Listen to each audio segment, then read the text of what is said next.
right, this is going to be a tough one, but hear me out, okay? It's going to be a tough one. Use the opportunities that you have now to develop your character. The problems that you experience, do not just sit there and go, oh my fucking God, fuck me, fuck this. This is your opportunity. God knows exactly what he needs to send to your table for you to be able to grow into the person that he needs you to grow into. And if you can just consciously accept that, like truly consciously accept that, then you will be surprised what he and how he delivers you intentionally. You will be able to see it. You'll be able to make sense of it. It's not going to be easy, but it's going to allow you to have some hope. It's going to allow that light to shine through and for you to see, oh, this is what the Bible meant when he means he threw David or Daniel into the lion's den. The lions didn't eat him. You know why? Because he had his faith in God. So I just said two things.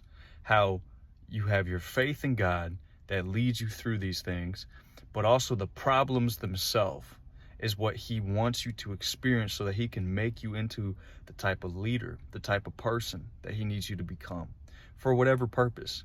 Your family, when they don't understand you, when they've rejected you, when they've gaslit you and scapegoated onto you, thank them. Be grateful. Forgive them because they don't understand.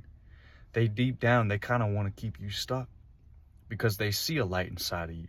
They see something in you that they cannot necessarily comprehend. So it's easier for them to sort of agree with or make sense of who you are based on what these liars have painted over your life. But the point is that you are gifted with every single circumstance that you are gifted with. And nobody wants to actually face up to that. It's hard. When I say nobody, I mean each human being has the sense of, damn, this is hard. But your resistance to it is actually what makes it harder. Your resistance to it is what keeps you from growing into the person that you want, God wants you to become, you need to become. Everything is particularly placed in its perfect place for you to become that person, that man that God has called you to become, to be. Every single problem that is right at your doorstep. So it's not even a matter of, am I strong enough? It's a matter of, am I just going to choose to be in line with what God has for me in this moment right here, right now? Because like I said, what brings you through it is your faith. That's what's going to bring you through it. That's what's going to give you the strength to be able to see, to be able to shed the old skin, to be able to step into the new, because that's what God is doing with your life. He's bringing you the problems, whether it's poverty, whether it's, like I said, you're the scapegoat, you're the black sheep in your family, you know, and that's not to get so hung up on that label, but to look at the actual specifics. What does that actually mean? Just real quick, sidetrack here. A scapegoat in a family system, in a job system, any system, in a conversation between the president and an interviewer, any system.